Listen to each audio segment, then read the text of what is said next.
আমাদের মেয়েদের জন্য কোনো কর্মসংস্থানের কোনো ব্যবস্থা নাই এখানে।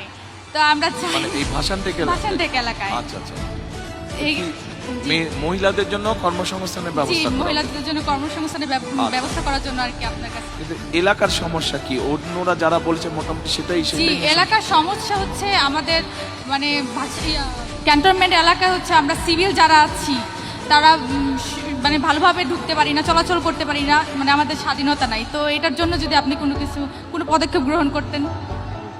আচ্ছা, যারা সিভিল যারা আছে আমরা ভাষানটেক এলাকা তারা ক্যান্টনমেন্টে ঢুকতে অনেক অসুবিধা হয়। আচ্ছা ঠিক আছে, সেটা একটা সিকিউরিটির ব্যাপার হয়তো আছে, সেটা ক্যান্টনমেন্ট অথরিটি যারা আছে তাদের সাথে কথা বলে দেখতে হবে তারা কতটুকু এলাকা করে, সেটা হচ্ছে অন্য একটা বিষয়। কিন্তু আপনার মতে এলাকার সমস্যা কি কি? এক হচ্ছে মহিলাদের কর্মসংস্থান, আর হচ্ছে আমরা যেমন গৃহিণী, তো আমাদের তো তেমন ইনকাম নেই, আমাদের হাজবেন্ডের তো তেমন ইনকাম নেই।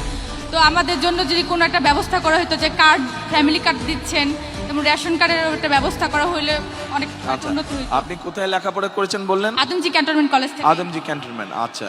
তো ফ্যামিলি কার্ড যখন বলছেন আপনি, এ ভাই কথা বললে কিন্তু শোনা যাবে না, আমাদের আলোচনাটা শুনতে হবে ভাই আপনাদেরকে। আচ্ছা ফ্যামিলি কার্ড আমরা এতদিন কোনো সুবিধা পাইনি। ফ্যামিলি কার্ড, রেশন কার্ড, অনেক কার্ডই হয়েছিল এতদিন, সব সুবিধা থেকে বঞ্চিত ছিলাম। ফ্যামিলি কার্ড আগে কেউ দেয়নি, রেশন কার্ড দিয়েছিল। রেশন কার্ড তো জি দিয়েছিল। আচ্ছা, তো ফ্যামিলি কার্ড যখন বললেন, এই যে ফ্যামিলি কার্ডের এটা হচ্ছে স্যাম্পল, জি এটা তো এখন আমরা একটা স্যাম্পল বানিয়েছি, ইনশাআল্লাহ সরকার গঠন করলে এরকম সরকার থেকে দিবে। জি তো ফ্যামিলি কার্ডটাতে ফ্যামিলি কার্ড পেলে আপনার মতন একজন নারীর কি সুবিধা হবে বলে আপনি মনে করেন?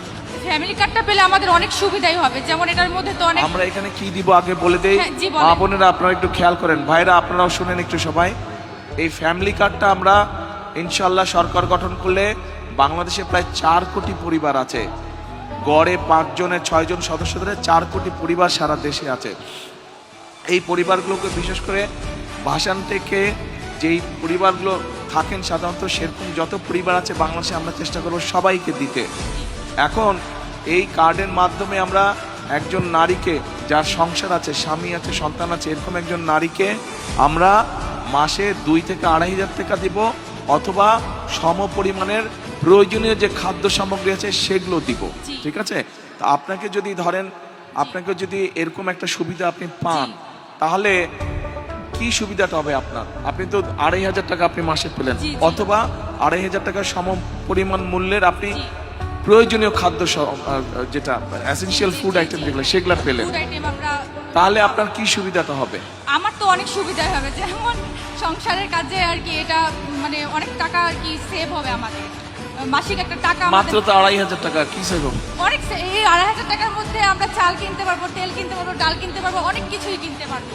তাই আপনারা কি একমত? কি মা বোনেরা ওনার সাথে একমত আপনারা?